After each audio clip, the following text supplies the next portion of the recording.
please welcome the class of 2008 valedictorians, Kristen O'Neill and Jesse Reuter.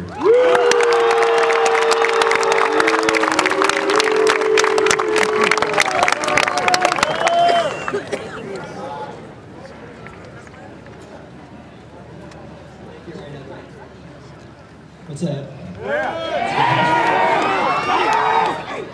Me and Chris will try and keep it short for you guys because you know you want to graduate, so awesome.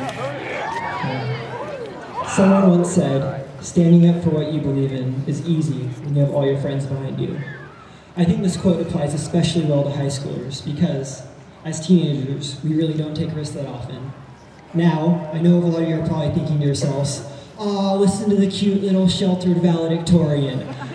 But I can assure you I'm not that out of touch, and I actually am kind of rebellious myself. I've actually missed a few days of school when I haven't been sick. But really, people are often very reluctant to stand apart from the crowd, and I think a lot of this comes from not pausing and thinking for ourselves. If you've ever watched a nature show about herding animals, you may have seen what a stampede looks like. That sudden chaotic movement when a herd of animals panics and begins to break in every direction. These unplanned incidents of herd behavior can be applied to many aspects of human culture as well. Though we may think we're individuals, groups of people often act in the same way, with each person following the lead of the next. One of my biggest pet peeves is when people say the name of the coffee shop on Pleasant Grove and Foothills wrong. I've noticed that a lot of teenagers say, "It's a grind," and they emphasize the "it's" for some reason. And looking at the name logically, most people assume that the grind would be emphasized because that's what carries all the weight in the phrase. So it would follow that the majority of the people who say it wrong must have been other people, influenced by other people who said it wrong first. This example doesn't matter and really won't make a difference in anybody's life, but it shows just how susceptible we all can be to following the lead of others. This same idea is at work with herd behavior and mob mentality. This next quote is from the New York Times on March 27th, 1964. Quote, "For more than half an hour, 38 respectable, law-abiding citizens in Queens, New York, watched a killer stalk and stab a woman in 3 separate attacks." This story was shocking when it came out, because nobody could understand why just one man and no other witnesses would call the police over the course of the time the attack took place.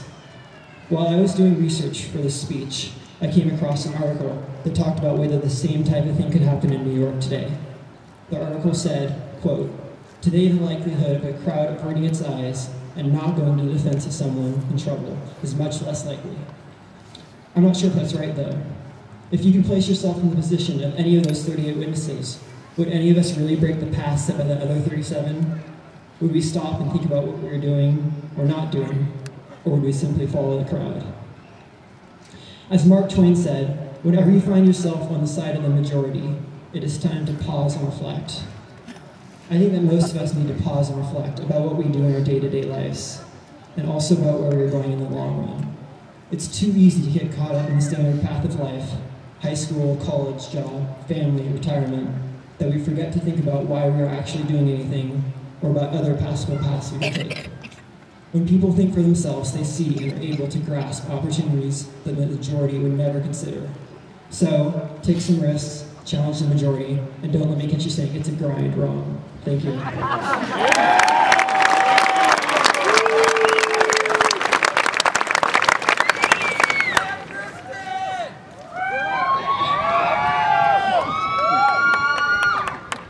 Like Jesse, I've also been observing my classmates over the past 4 years, and have seen that in high school, it is instilled in us repeatedly to conform. To be popular or fit in within your clique, you must transform your appearance, taste in music, and other parts of your lifestyle. To gain college acceptance, you must force yourself into a cookie-cutter student and get the highest test scores and GPA possible, while also being an athlete and having an important standing in a club. In high school, we're not encouraged to challenge authority or to change the norm. The people who have contributed the most to our society have been the ones who have broken the norm, who have rebelled against accepted knowledge. Otherwise, we might still believe that the earth was flat or that women are incapable of voting. So, since graduation is an opportunity to embrace the people we have become over the first part of our lives, we should also take this opportunity to become free-thinking individuals and establish our own values. Through high school, we've mostly been judged by others others based on either academic or athletic proficiency. People who don't excel in either of these categories are often left out and are seen as somehow less worthy of attention.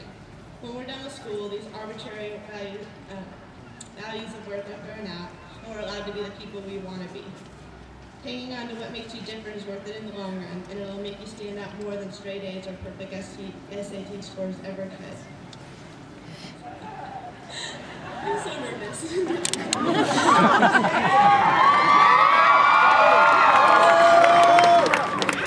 Many people will say that this is a beginning and not an end. In a sense, this is true, but we should also let it be an end. This should be an end to blindly obeying census orders and to letting a school bell direct you where and when you're going. From this point on comes endless freedom, so take this opportunity and make the most of it. Thank you.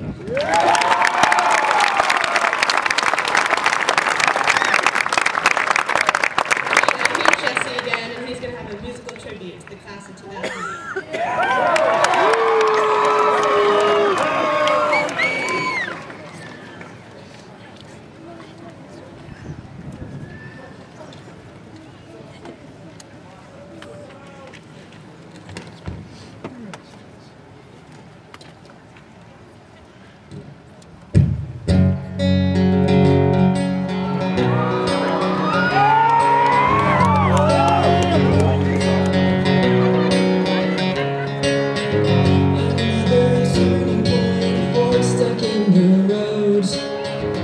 Grabs you by the wrist, directs you where to go.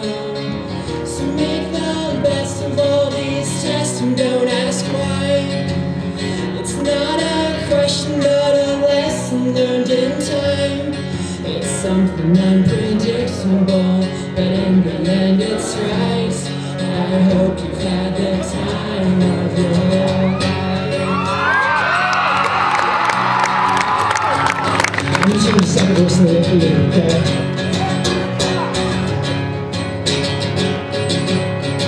Hey, high school graduates, how's it feel to be free? No more alone class for each day with you and me. It's okay if you miss some parts of Woodcreek, as long as you don't miss the seagulls or smelly trees. It's something unpredictable, but in the end it's right.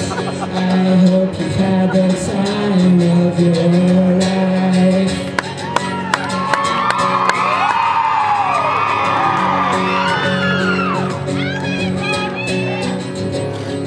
It's something unpredictable, but in the end it's right. I hope you've had the time of your life.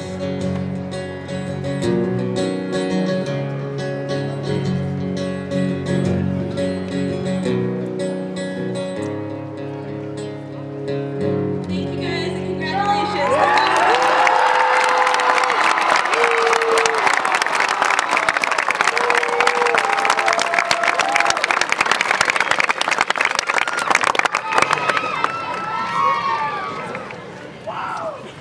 It is now time for the presentation of certificates. Will the readers and board members please take their places?